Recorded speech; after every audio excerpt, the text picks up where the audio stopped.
Boa noite a todos. Que a graça e a paz de Jesus seja com todos nós, amém? Em nome de Jesus eu quero agradecer a presença de todos, principalmente os nossos convidados. Sejam muito bem-vindos em nome de Jesus. É um prazer imenso ter você aqui conosco nessa noite. E eu quero fazer um pedido especial a você que está vindo a primeira vez à nossa igreja, que é de você preencher o cartão Conexão que está no bolso da cadeira da frente, junto com os envelopes. Então você preenche esse cartão e ao final do culto você coloca novamente esse cartão aí no bolso da cadeira, que o pequeno grupo que está na recepção vai recolher logo após este culto. Meus amados, hoje é um dia especial. Hoje é dia de quem? Dia das Mães, e nós queremos parabenizar todas as mães presentes. Que Deus abençoe a todas, que vocês continuem sendo um instrumento de Deus na vida dos filhos de vocês e sejam aquelas que ainda têm filhos pequenos, que sejam aquelas que vão plantar as sementes que no futuro vão colher frutos de um caráter cristão na vida dos filhos de vocês. E aquelas que já têm filhos grandes, que sejam aquelas que oram, que intercedem e que continuam amando os seus filhos. Que Deus abençoe todas as mães presentes em nome de Jesus. Meus amados, hoje nós vamos encerrar a nossa série Mais. Hoje é a quinta mensagem. Das 4 mensagens passadas, eu preguei 3, Fernando pregou uma dentro da série Mais.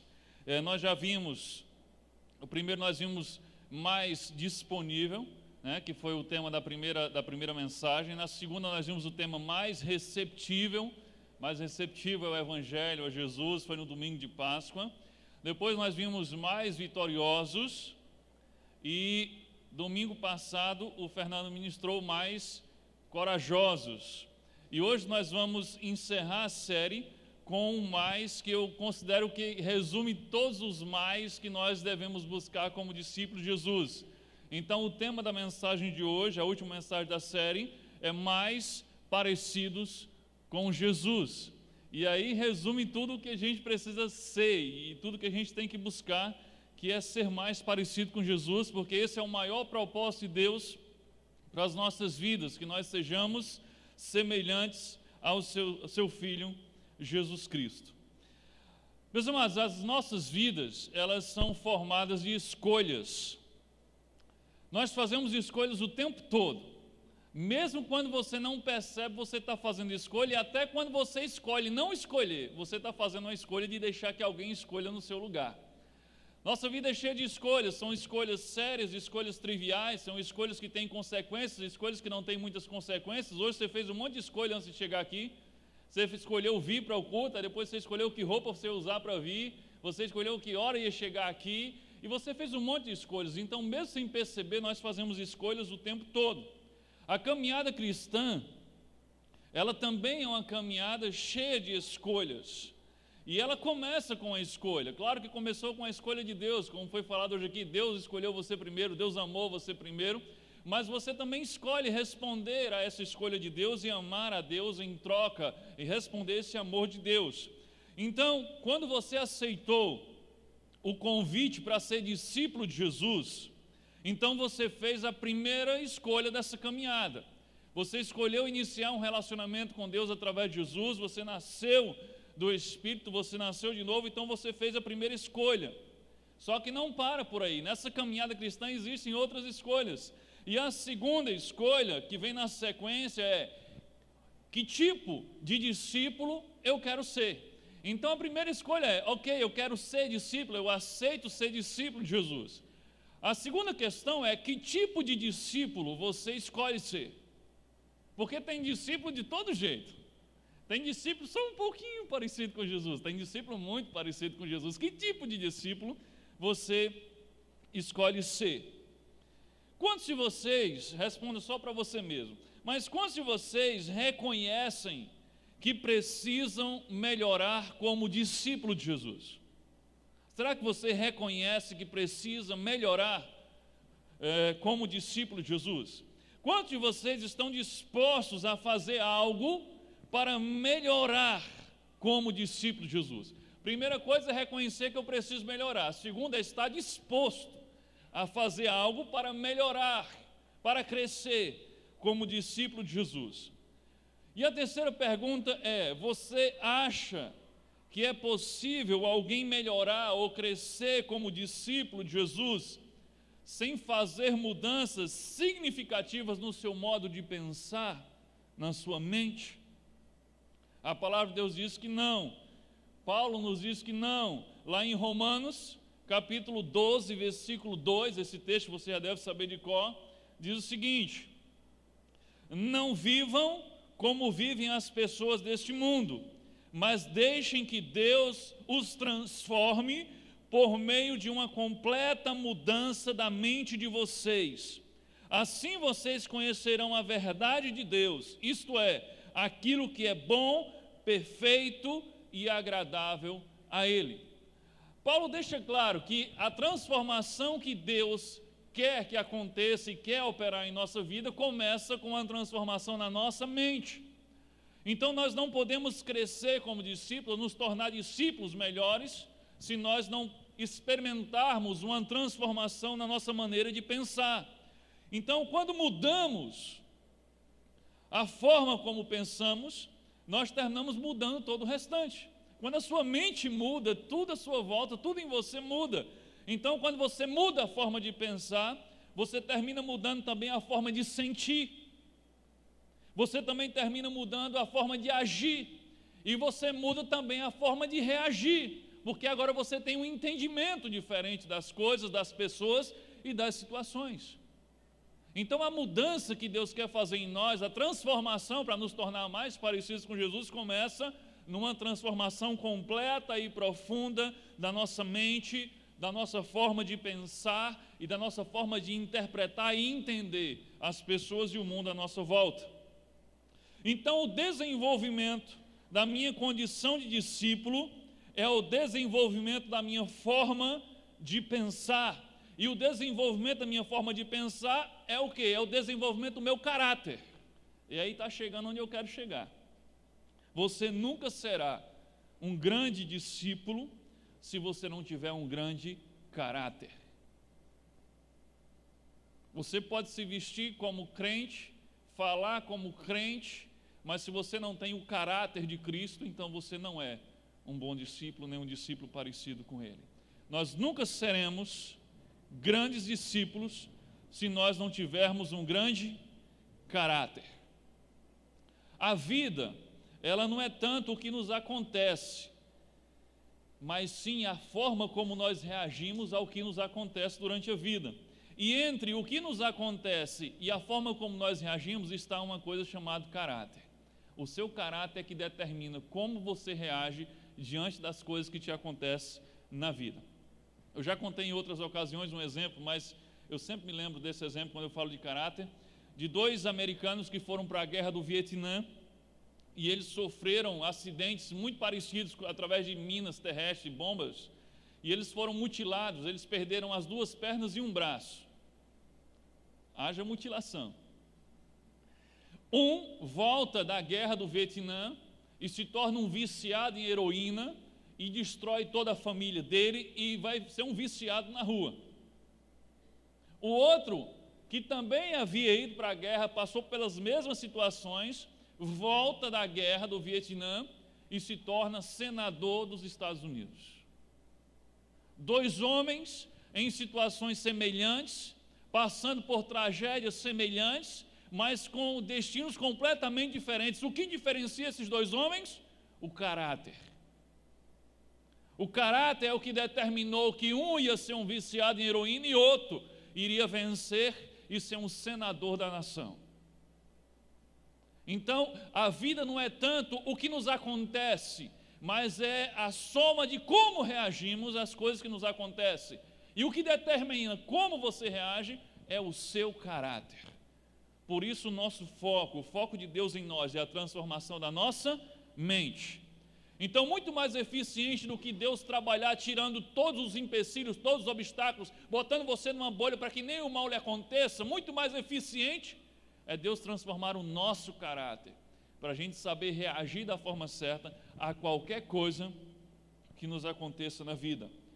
O nosso caráter é que determina o nosso empenho e a nossa disposição para fazer o que é certo para superar os nossos impulsos pecaminosos e para abrir mão dos nossos caprichos e interesses pessoais. O nosso caráter é que determina a nossa capacidade de fazer essas coisas. Só alguém com um caráter firme, semelhante ao de Cristo, pode fazer o que é certo, mesmo quando as suas emoções gritam dentro dele dizendo não. Você já teve em alguma situação assim, que você sabe a coisa certa a ser feita, a coisa certa a se dizer, mas as suas emoções estão gritando para você não fazer? E as emoções podem ser várias, pode ser o medo, pode ser a vergonha, pode ser a timidez, pode ser a raiva. As suas emoções dentro de você podem estar dizendo, não faça isso. Mas o seu caráter está dizendo, essa é a coisa certa a ser feita.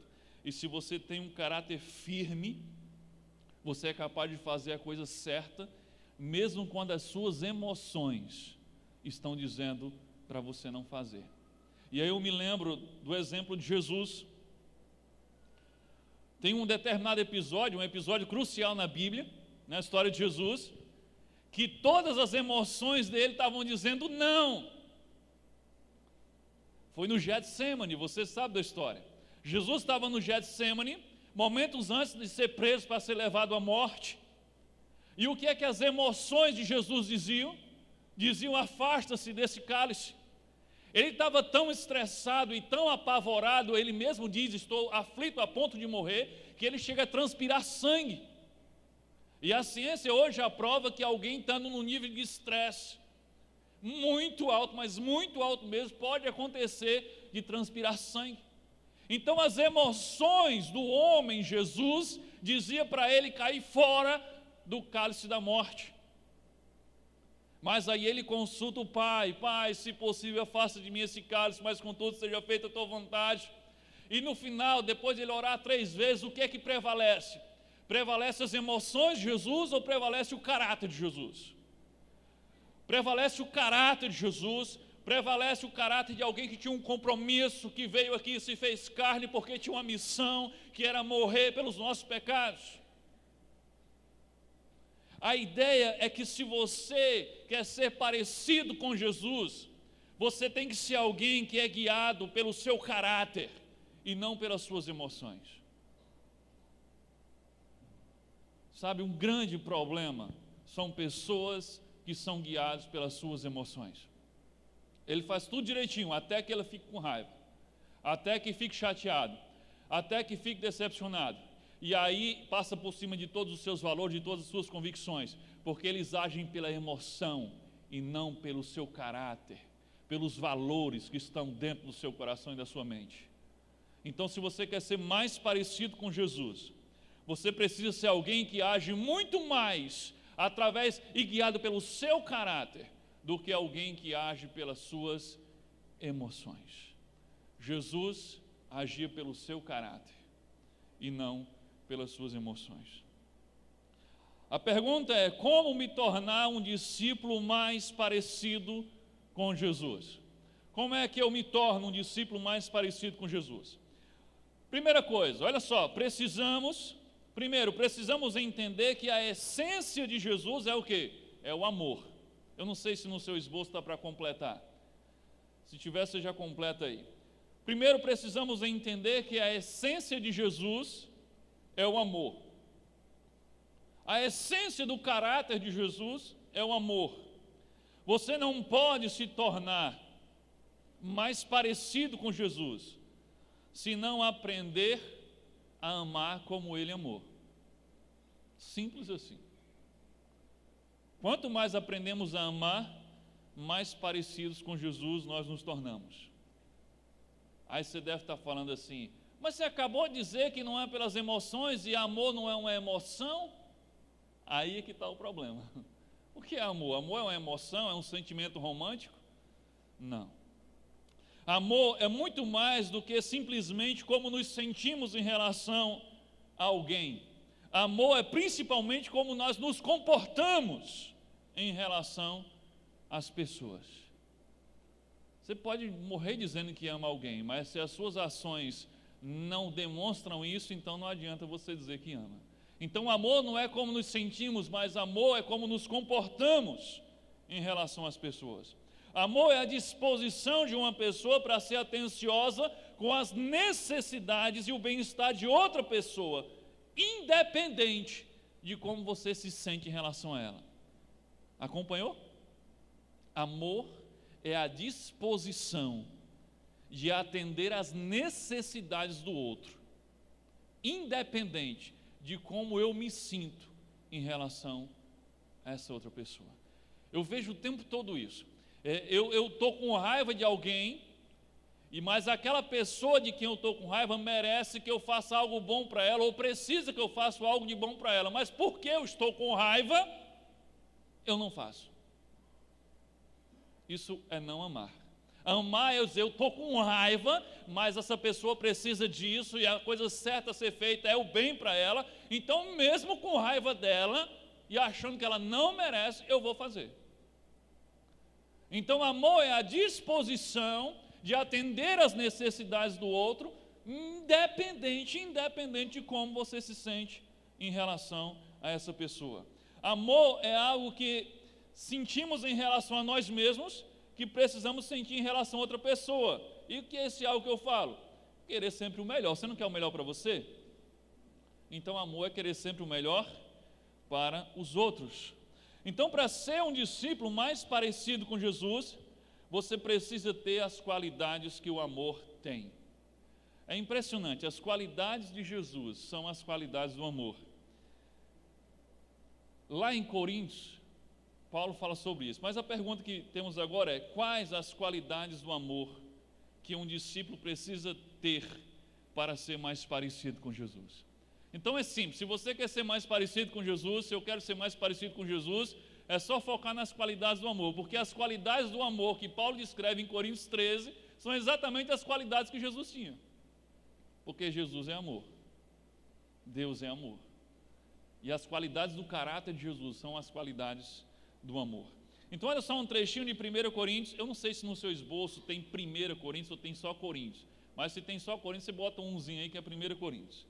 1 Coríntios 13, versículo de 4 ao 7, diz assim: o amor é paciente, o amor é bondoso, não é orgulhoso ou vaidoso, ou seja, entre parênteses aí, eu estou traduzindo, é humilde, não age de maneira inconveniente, ou seja, é respeitoso, não procura seu próprio interesse, ou seja, é altruísta, não se regozija na injustiça, mas na verdade, ou seja, é honesto, suporta todas as coisas, nunca falta, é comprometido, perseverante.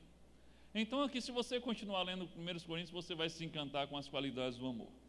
Mas aqui já deu para ter muitas qualidades que a gente tem que correr atrás. Então as qualidades do amor que precisamos correr atrás são essas. Primeiro, complete aí no seu esboço. Para ser mais parecido com Jesus, o discípulo precisa ter paciência.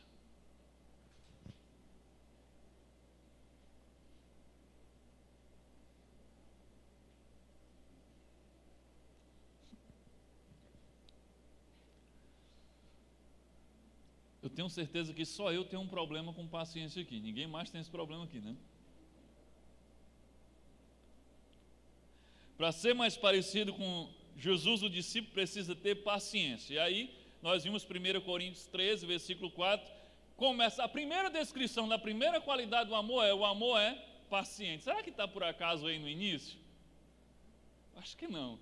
Os relacionamentos dependem muito dessa qualidade do amor, paciência.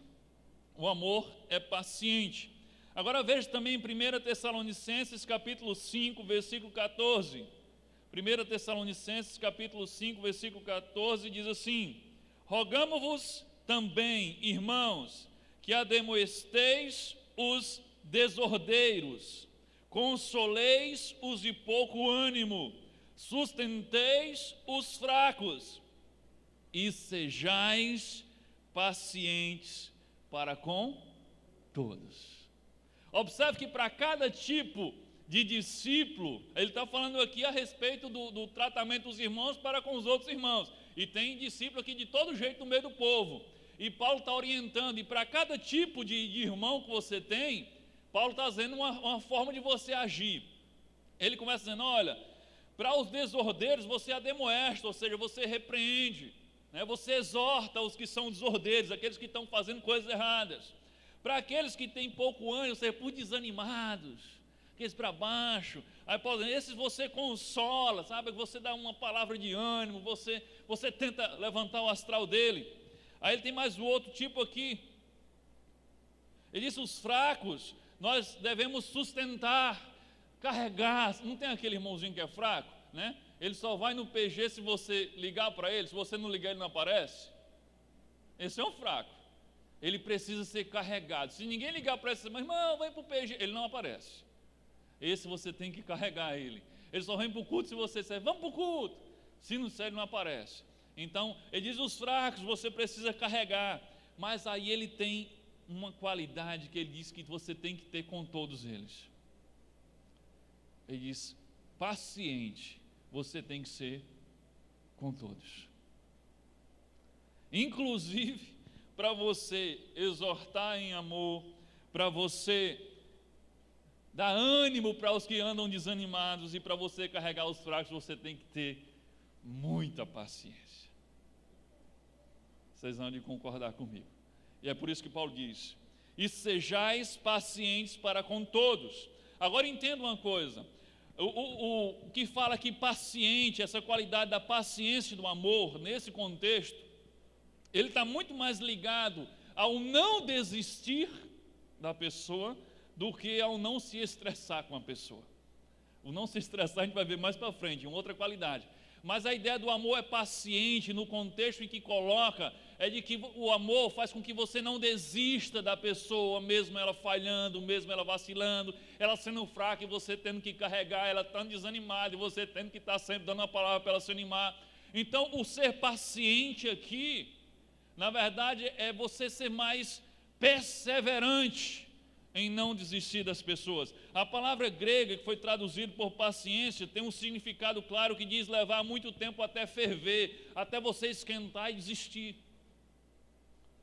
Então paciência aqui tem muito mais o sentido de não desistir do que de não se estressar, carregar o tempo que for preciso, ademoestar e levantar o ânimo. Uma pergunta para você saber se você tem sido paciente como Jesus ou não, ou pelo menos parecido, né? Simples a pergunta. Você consegue ter bom relacionamento com pessoas complicadas? Respondo só para você. Você consegue se relacionar bem com pessoas complicadas? Sabe, você já pensou no irmão, não foi? Oh, Deus, perdoa. Mas já aparece a fotografia dele na sua cabeça, né? Ou dela. Você consegue conviver bem com irmãos complicados? Se você não consegue conviver com pessoas complicadas, se a pessoa é complicada, você já entra em atrito, você já desiste dela, você já se afasta, você não tem a paciência que Jesus tinha.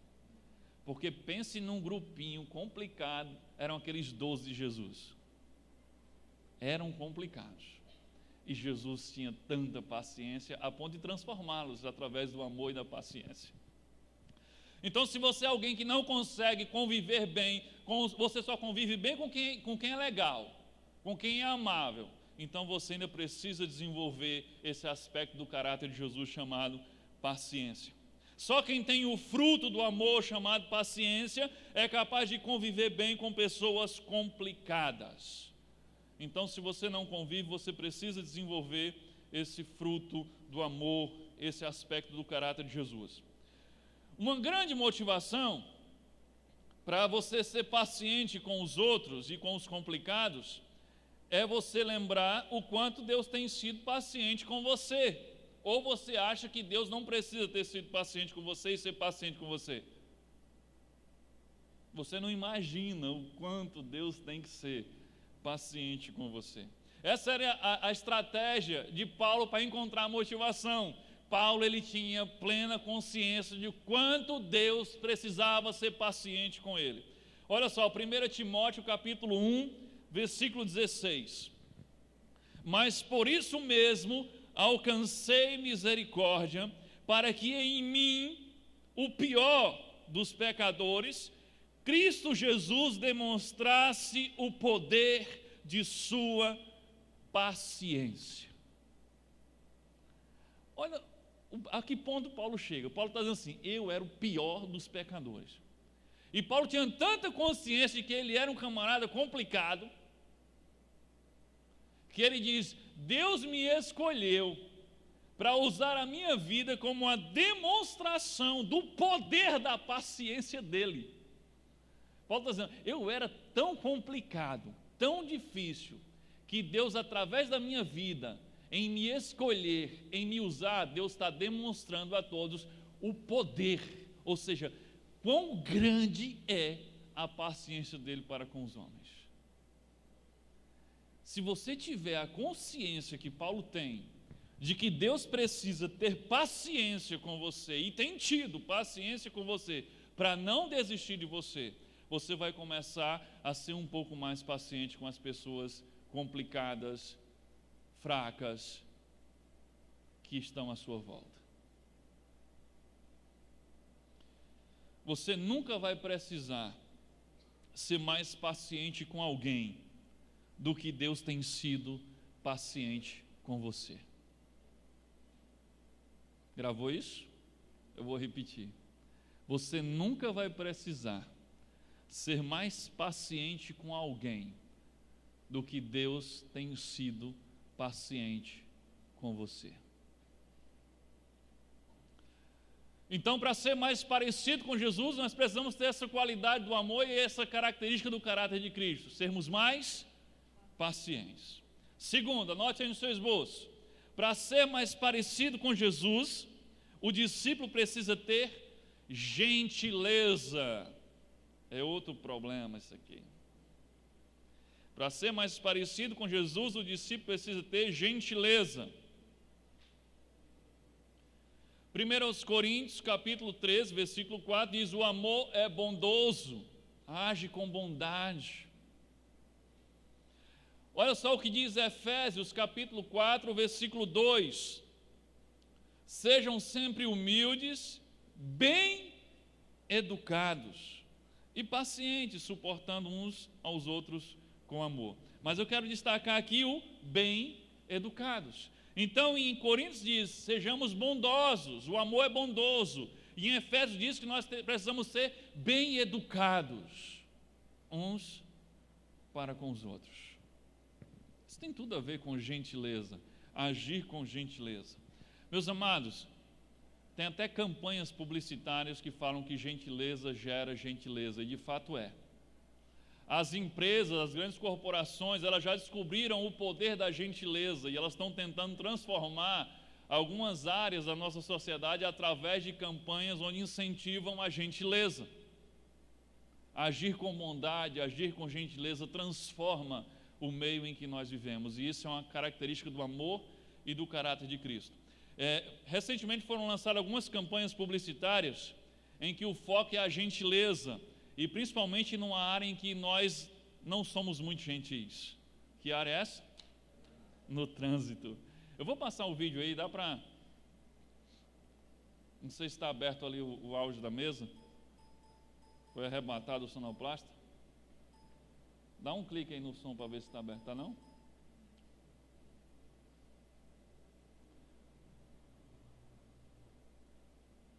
Veio. Ok.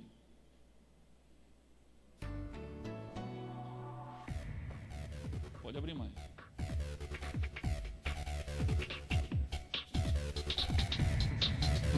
Mal começou o dia e uma cidade inteira está na rua para ir ao trabalho, escola, faculdade ou procurar um emprego. Todo mundo quer chegar ao seu compromisso na hora. E o que vemos nas ruas é que essa busca pela pontualidade dá permissão para infringir leis e deixar o bom senso em casa. Pequenas atitudes no trânsito podem sim gerar muitas gentilezas. Você pode estar atrasado e um carro sai da garagem e te pede passagem. Você pode permitir com que ele saia da garagem normalmente. Afinal, isso não vai atrasar o seu dia, hein?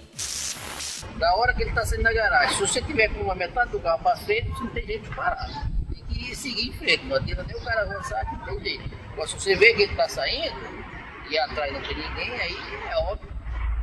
Toda certeza vai parar.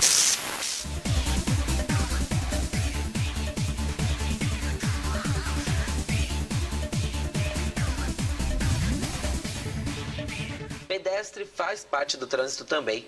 E você acha que vale a pena atravessar entre os carros para chegar mais rápido do outro lado da rua?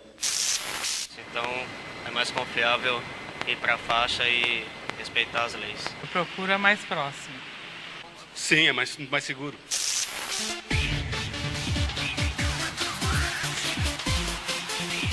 Você acha que precisaria de lei se todas as pessoas fossem gentis com as outras?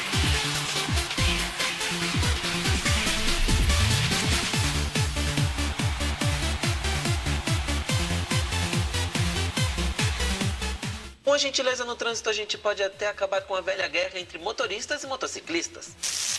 Ao contrário, eu até dou a mão em qualquer sentido.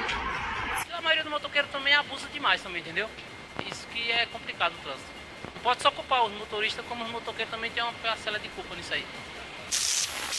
Para fazer um trânsito melhor não é preciso uma grande mudança. É só colocar a gentileza no seu dia a dia. Uma atitude gentil, mesmo que isolada, é transformadora. As pessoas são influenciadas por gestos positivos que recebem. Que tal aproveitar o mês do trânsito para começar a fazer pelos outros o que gostaria que fizessem por você? Curta o nosso canal e continue acompanhando as novidades do trânsito mais gentil.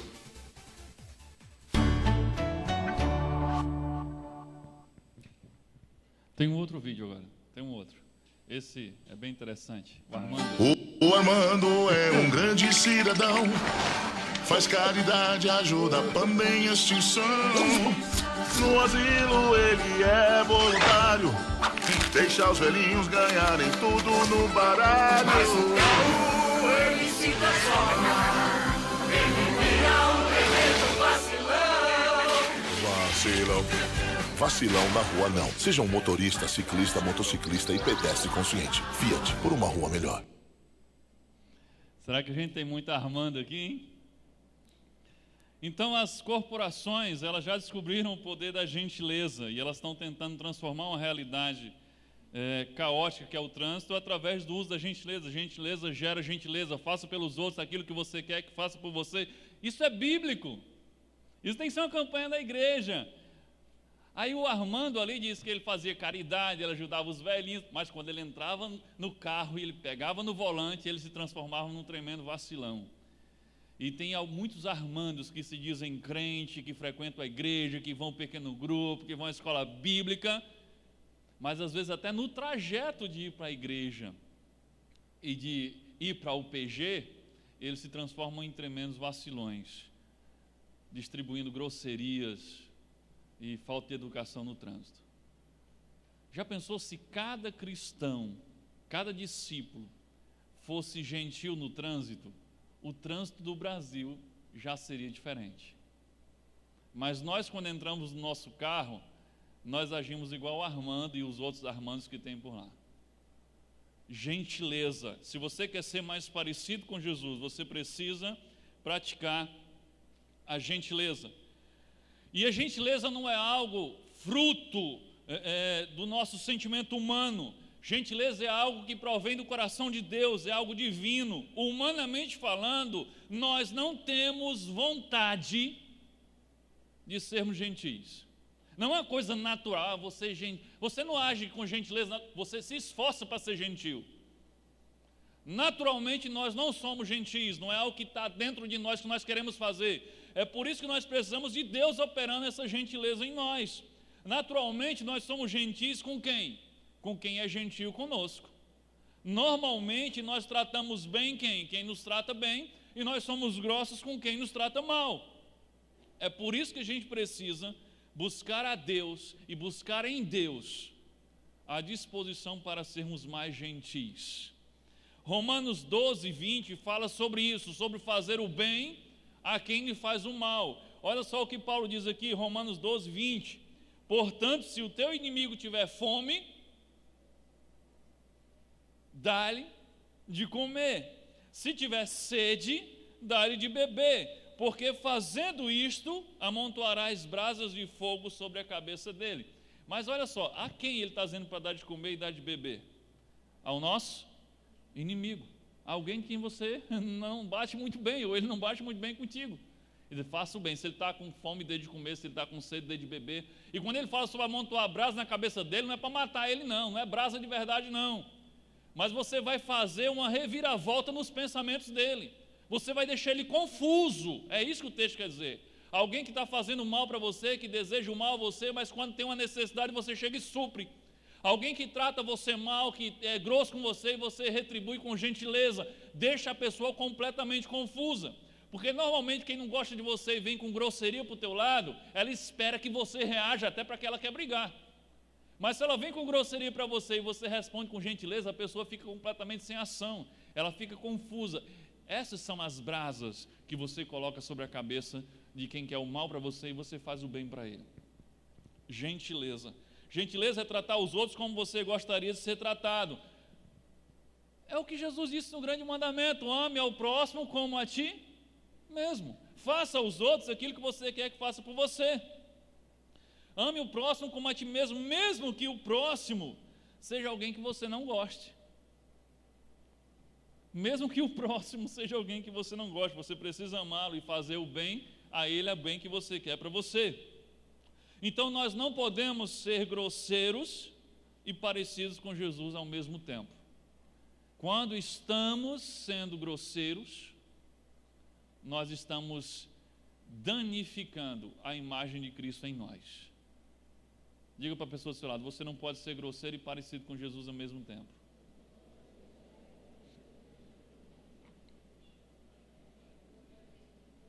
Então vamos nós, cristãos, fazer uma revolução da gentileza. E aí nós podemos transformar a realidade em que vivemos. Terceiro, pega o seu esboço. Para ser mais parecido com Jesus, o discípulo precisa ter humildade. Para ser mais parecido com Jesus, o discípulo precisa ter humildade. 1 Coríntios 13, versículo 4 diz: o amor não é orgulhoso ou vaidoso. Em outras palavras, o amor é humilde. Filipenses capítulo 2, versículo 3 diz assim: não façam nada por interesse pessoal ou por desejos tolos de receber elogios, mas sejam humildes e considerem os outros superiores a vocês mesmos. Para mim esse texto fala o segredo da humildade e também o segredo da arrogância. Aqui diz: sejam humildes e considerem os outros superiores a vocês mesmos. Qual é a grande raiz motivadora da arrogância? É você achar que você é o mais importante, mais inteligente, mais capacitado do que os outros. Você é o cara, os outros não. E isso gera em você arrogância. E o texto diz: sejam humildes e considerem, ou seja, tratem os outros como sendo mais importantes do que você. Esse é o segredo da humildade. Muitas pessoas associam erradamente humildade com baixa autoestima ou com falsa modéstia. Eu sou fraquinho, eu sou burro, eu não sei de nada, eu não consigo fazer nada direito. Como ele é humilde, não. Isso não tem nada a ver com humildade. Você dizer que você é burro, você dizer que você não serve para nada, você dizer que você não faz nada direito, você está ofendendo a Deus. Quem foi que criou você? Foi Deus. Você está dizendo que Deus criou uma coisa imprestável. Então você não está sendo humilde, você está ofendendo a Deus, dizendo que você é burro, que você não faz nada direito, que você não serve para nada. Você está ofendendo a Deus, você não está sendo humilde. Então não confunda humildade com baixa autoestima. Não confunda humildade com falsa modéstia. Humildade não é pensar menos de você. Eu não presto, eu sou pequeno demais. Não, humildade é você pensar menos em você. Não é pensar menos de, compreende? Então é pensar menos em você, parar de focar tanto em você. Não é pensar menos de você, achar que você não tem valor.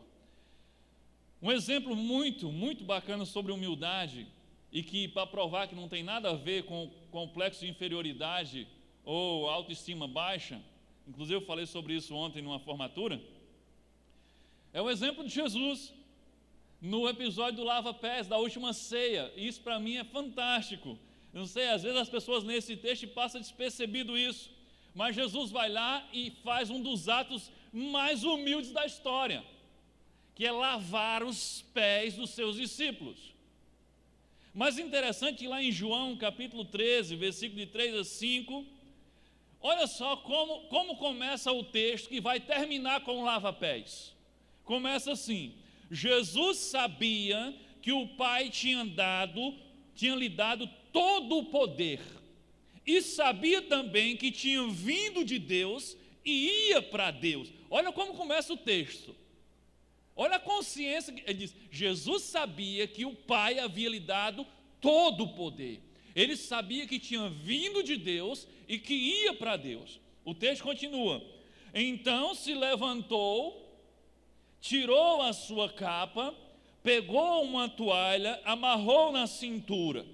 Em seguida pôs água numa bacia e começou a lavar os pés dos discípulos e a enxugá-los com a toalha. Olha que fantástico esse texto. O texto começa falando de que Jesus tinha plena consciência do seu valor. O texto começa, se você ler só essas primeiras linhas, não, em seguida, ele sabia que tinha todo o poder dado por Deus, que tinha vindo de Deus e para Deus, então ele se levantou e falou em alta voz. Você já pensa alguma coisa assim? Não, então ele se levantou e pegou uma toalha e uma bacia com água e foi lavar os pés dos discípulos. Parece uma incoerência isso. Começa ressaltando todo o poder dele e depois mostra ele assumindo a forma de servo. Jesus não lavou os pés dos discípulos porque tinha complexo de inferioridade. Ele lavou os pés dos discípulos porque ele tinha humildade. E humildade não é alguém que pensa menos de si. Não é alguém que acha que não tem valor nenhum. E é por isso que ele se submete e serve os outros, porque ele se sente um nada. Humildade é alguém que tem consciência do seu valor, sabe que é importante, sabe que vem de Deus, sabe do seu valor em Deus, mas mesmo assim ele tira a sua capa e assume a forma de servo. Jesus não tinha complexo de inferioridade, ele tinha humildade. Humildade é isso, não é você ter problemas com a sua autoimagem, mas é você assumir a forma de servo. Quer descobrir o nível de humildade de uma pessoa? Dê poder a ela. O que é que o texto diz? O que é que Deus fez com Jesus? Deu a ele todo o poder. E o que é que ele faz em seguida? Ele serve os seus discípulos. O que é que você faria se recebesse todo o poder? E não precisa nem receber todo o poder. Às vezes é só lá na empresa onde você trabalha, o patrão diz assim: ei, eu estou saindo e você toma conta do pessoal aí, pronto, aí você se solta. Já era, agora você está no comando. Quer descobrir o grau de humildade de alguém? Dê poder. Às vezes é um título, uma promoção, um cargo de liderança. Aí quando você recebe um cargo de liderança, seja na igreja, no trabalho, onde for, aí você começa a pisar em todo mundo, porque agora você acha que é mais importante que todo mundo. Jesus recebe todo o poder, tinha consciência disso, e vai lavar os pés empoeirados dos seus discípulos. Olha, essa frase de John Ruskin, muito interessante essa frase, diz o seguinte: Os homens realmente grandes possuem o curioso sentimento de que a grandeza não está neles, mas apenas passa por eles. Por isso são humildes. Sabe, todo servo de Deus tem que ter essa consciência de que se você está numa posição estratégica, se Deus está fazendo algo grande através de você, não é você, mas é através de você, e a grandeza não está em você, não é você, mas ela passa por você.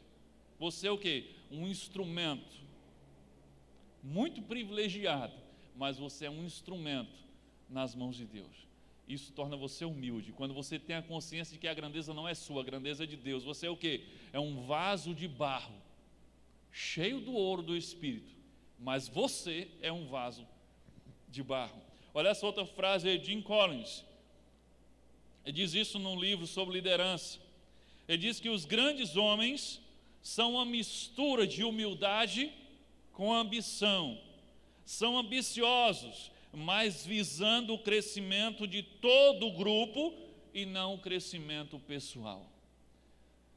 Os grandes homens, os humildes, os grandes líderes, os grandes homens são pessoas que têm humildade e ambição.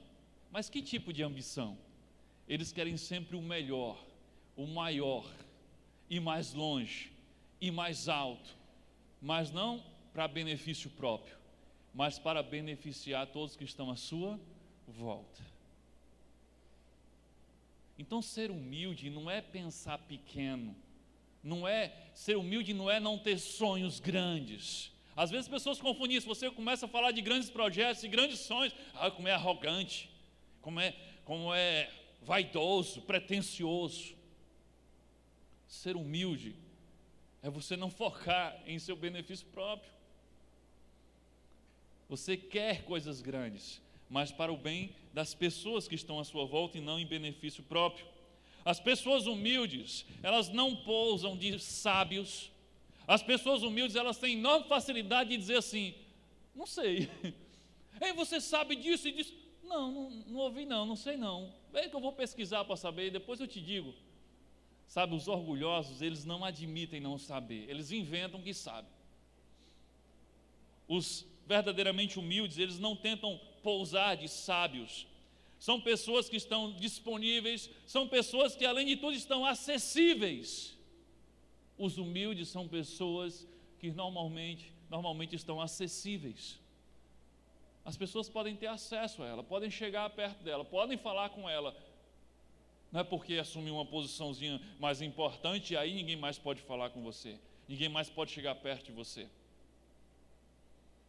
Os humildes, eles são acessíveis, eles estão no meio do povo, estão entre as pessoas. Agora eu sou gerente, então eu não tomo mais café com os funcionários, não, porque isso pode confundir as coisas.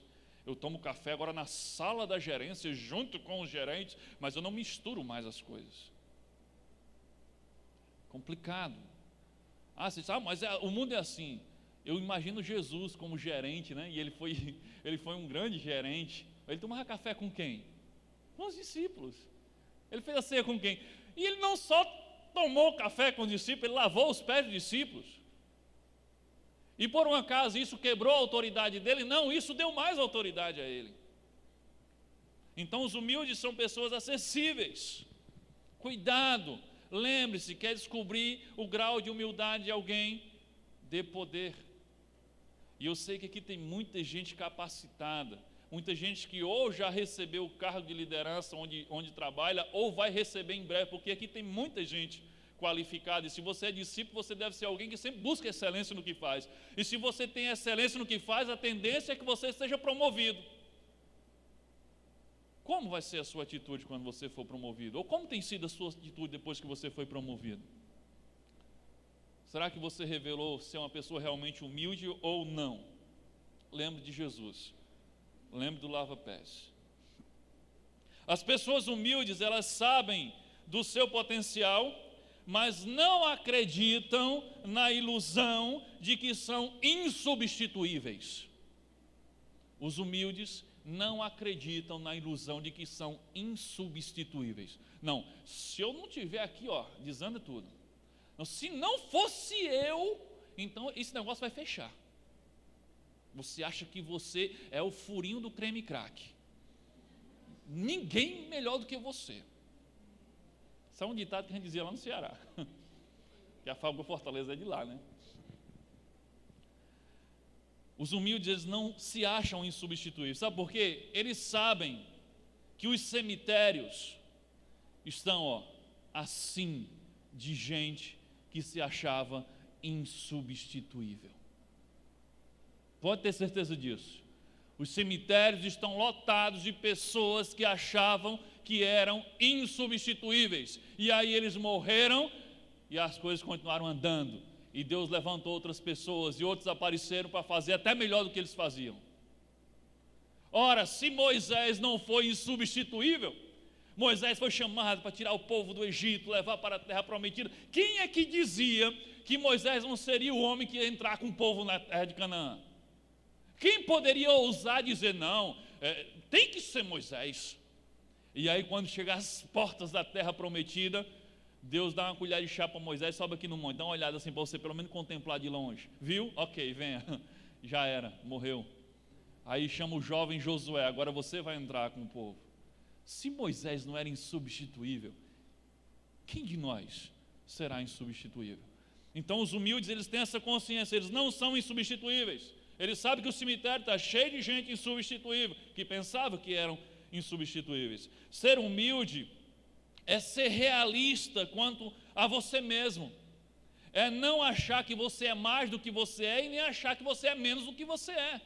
É realista em relação a quem você é.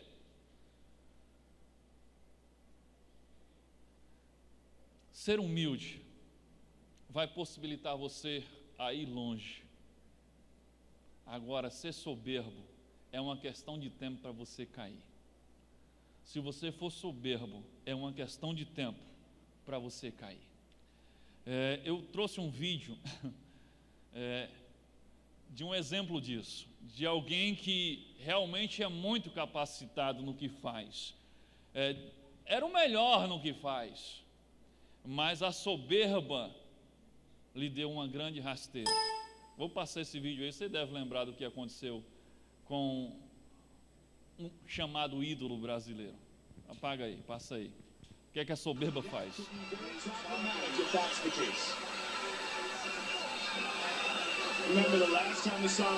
Olha a forma como ele age diante do oponente. Tirando onda. Vai dançar na frente dele. Olha só.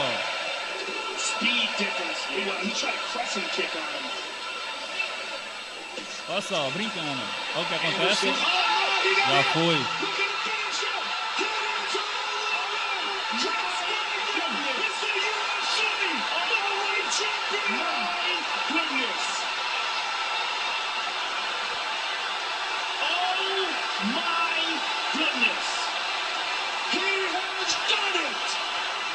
Ok.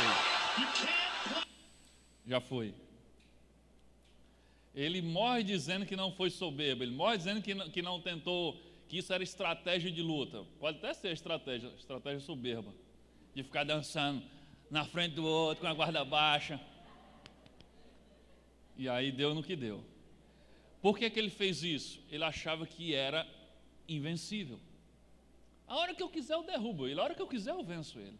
E aí passou esse vexame mundial, e depois quando tentou se redimir, aconteceu o que aconteceu, quebrou a perna. E está lá de molho. Soberba. Se ele tivesse entrado com seriedade, consciente de que não era invencível, respeitando o seu oponente, certamente ele teria vencido essa luta, porque ele é melhor do que esse camarada aí. Mas a soberba, ele perdeu para a soberba dele. Então humildade faz você ir longe, a soberba faz você cair. É só uma questão de tempo.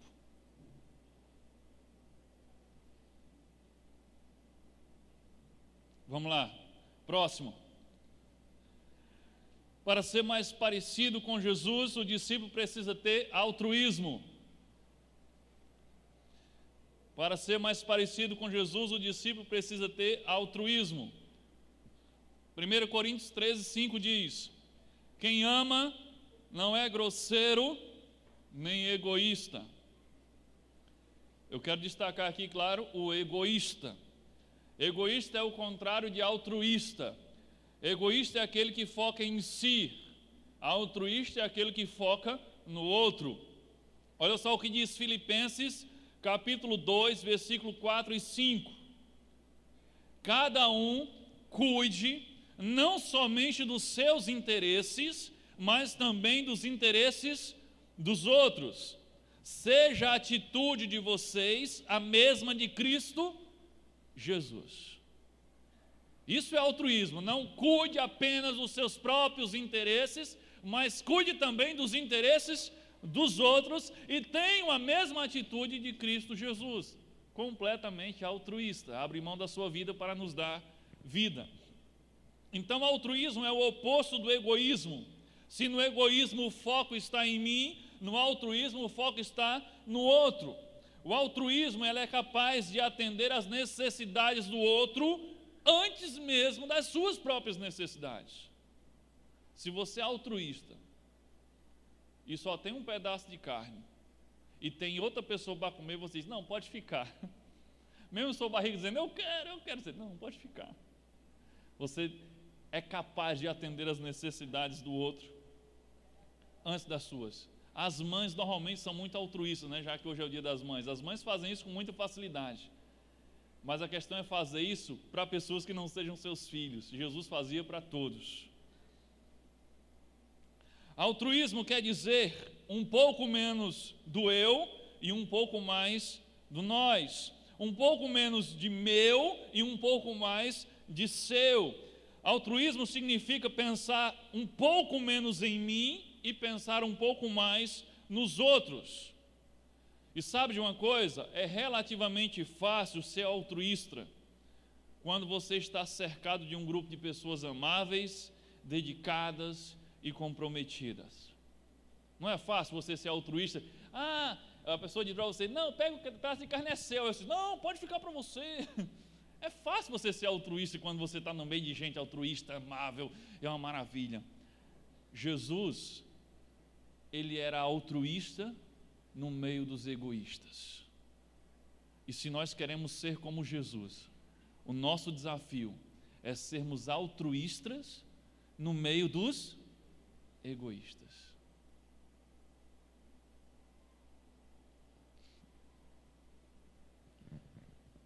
Quinta, para ser mais parecido com Jesus, o discípulo precisa praticar o perdão. Não tem como falar do caráter de Cristo sem falar do perdão. Não tem como falar do amor sem falar do perdão. Para ser mais parecido com Jesus, o discípulo precisa praticar o perdão. 1 Coríntios 13 e 5. Quem ama não é grosseiro nem egoísta, não fica irritado, nem guarda mágoas. É aí que eu quero grifar. Quem ama não guarda mágoas. Ou seja, quem ama não retém perdão, ele concede perdão. Perdão é abrir mão do ressentimento, perdão é abrir mão do direito de cobrar uma dívida emocional que o outro tem com você. Como discípulo, você precisa saber que as pessoas vão cometer erros com você, elas vão meter os pés pelas mãos, elas vão fazer besteira, elas vão decepcionar você, sim, principalmente no ambiente do corpo de Cristo. Tem um monte de pecador junto. A gente se arranha de todo jeito, a gente se magoa de todo jeito. As pessoas vão magoar você, elas vão decepcionar você mais cedo ou mais tarde, ou elas não se esforçarão o tanto que você esperava que elas se esforçassem, elas não se comprometerão o tanto que você esperava que elas se comprometessem, elas não foram tão honestas quanto você esperava que elas fossem, elas podem querer se aproveitar de você. Sabe, você tem tentado ser bom, ser amável, ser altruísta, e elas estão se aproveitando de você, e isso magoa você. É por isso que um discípulo precisa praticar o perdão. Se você for descartando dos seus relacionamentos todas as pessoas que forem cometendo os erros com você, em pouco tempo você vai estar sozinho. Se a cada erro cometido você descarta a pessoa, a cada erro cometido você tira essa pessoa, descarta ela, você vai ficar sozinho, porque todos vão cometer erros com você. Não confunda também ser perdoador com ser passivo ou capacho dos outros. Você deve confrontar o erro, sim. Porém, essa confrontação não deve ser motivada por raiva, por vingança, mas essa confrontação, essa exortação deve ter sempre o objetivo de recuperar a pessoa, de tratar a pessoa, de acordá-la para a realidade que ela precisa mudar. Mas o seu perdão nunca é condicionado à mudança ou não da pessoa. Você perdoa e pronto. Lembre-se, qualquer um pode se relacionar com um grupo perfeito, mas só um discípulo de verdade, mais parecido com Jesus, pode relacionar-se com um grupo de pessoas problemáticas e cheias de defeitos. Só um discípulo perdoador, parecido com Jesus, pode se relacionar com um grupo de pessoas problemáticas e cheias de defeitos. Um discípulo parecido com Jesus, ele não pode se dar o luxo de não perdoar alguém. Não perdoar é um privilégio dos servos do diabo. Não existe essa opção para os servos de Deus, de reter perdão. Nós temos que liberar perdão.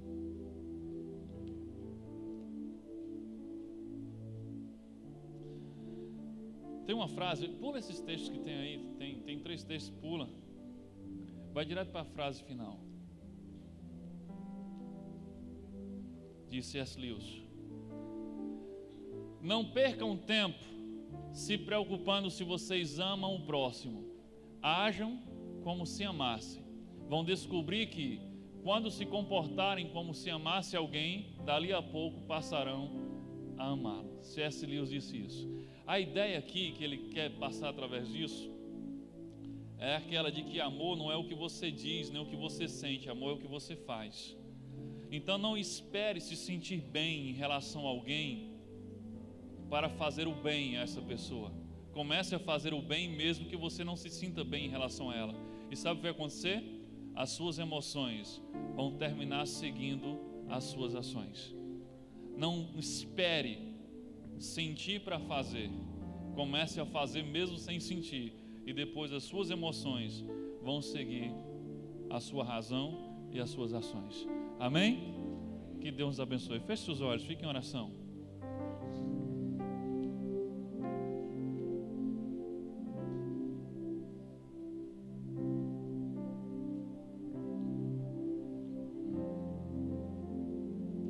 Eu comecei a mensagem dizendo que a nossa vida é um amontoado de escolhas.